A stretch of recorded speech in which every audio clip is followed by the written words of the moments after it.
Hello, I'm Mike Shane from Christian Voice New Zealand.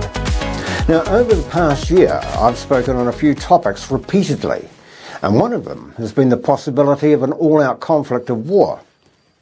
Now, I want to say, by talking about it often doesn't mean I want it to happen to prove a point. But remember, Jesus told us that in the last days we would hear of wars and rumours of wars.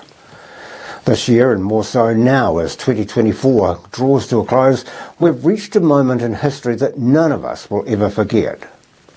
You and I, we are literally standing on the precipice of the unthinkable, and most people don't even realise it. Horrific wars have a way of erupting when most people are not expecting them.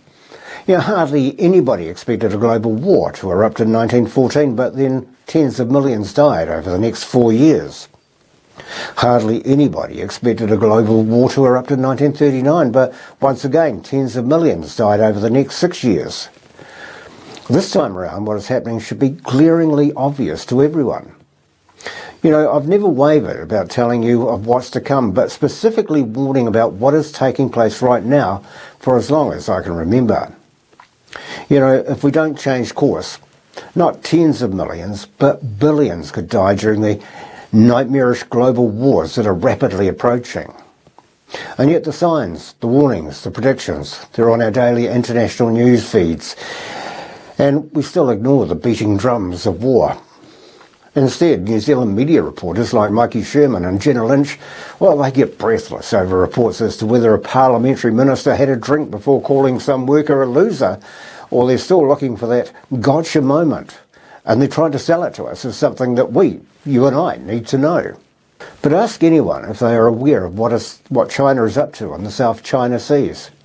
Why the US has a huge presence there.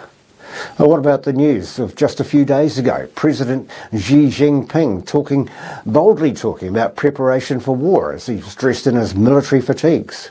Or what about him commanding his troops to strengthen their preparedness for war? No one on the streets of Wellington, Auckland or even Taihape are asking why would China need to prepare for war. Really? Nobody's planning to attack China. The truth is that the only reason that China would need to prepare for war if it was planning to invade Taiwan. Because the moment that China invades Taiwan, the US will step in and China will be at war with the US. In recent days, the Chinese have been getting even more aggressive with Taiwan. And the war in the Ukraine continues to the point where, people are sick of hearing about it. That little guy Zelensky, he's always asking for money and armaments. Nothing's changed since Russia invaded his country. Well, that's what we all think. The situation hardly crosses our minds anymore because it's old news. We're no longer interested in paying any attention to the latest news where Western leaders continue to publicly discuss sending NATO troops to the Ukraine. As both sides continue to escalate matters, it's only a matter of time, though, that US troops, because of their treaty obligations to both NATO and Taiwan, will have to put US boots on the ground. Remember US President Donald Trump, he alluded to North Korea's leader Kim Jong-un as Rocket Man? Well, the little Rocket Man has plenty of firepower these days and he's been spoiling for a fight with America. And now it's been reported he's sending troops to fight alongside Russian forces at the same time, understanding he can't take on the US in a rocket exchange.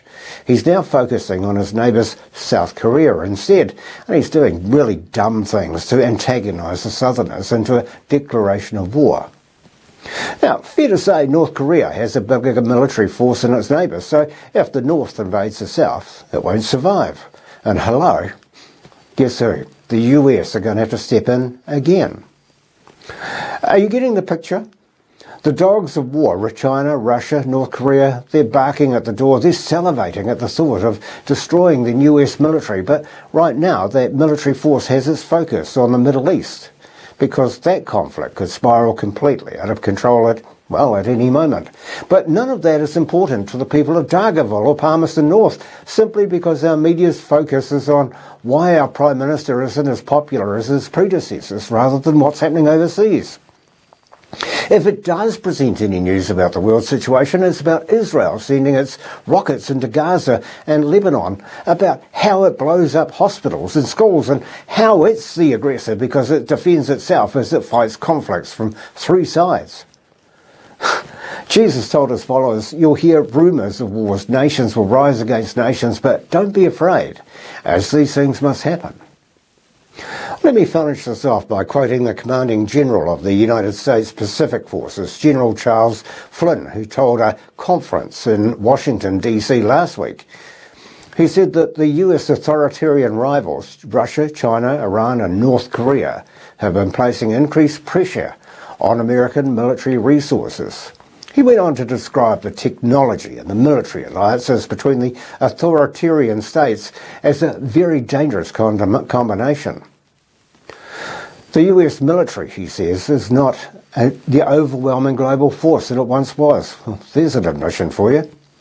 While other major powers have been feverishly preparing to fight World War III, Flynn concluded that the US military has become rapidly a politically correct joke.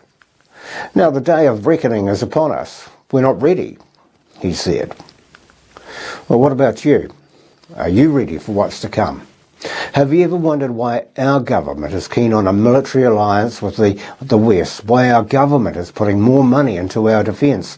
Why our foreign minister is warning we are no longer safe down here at the bottom of the world, and yet who knows why? Jesus told his apostles, keep watch. Keep on the watch. Stay awake.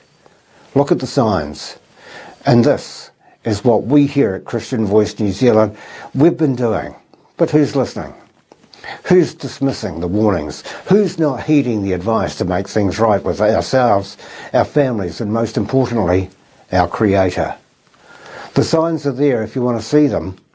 We haven't just started living in these last days. Our generation, my generation, has been living in them for some time now. Jesus said, just as in the days of Noah, despite Noah and his family warning others of what to come, building an ark, filling it up with animals, shutting the door, even when the rain started to fall, the world foolishly continued to do its own thing. Jesus said, just as in the days of Noah, then the end will come. I urge you to look around for yourself. This is a world without a future. It continues down the path of destruction.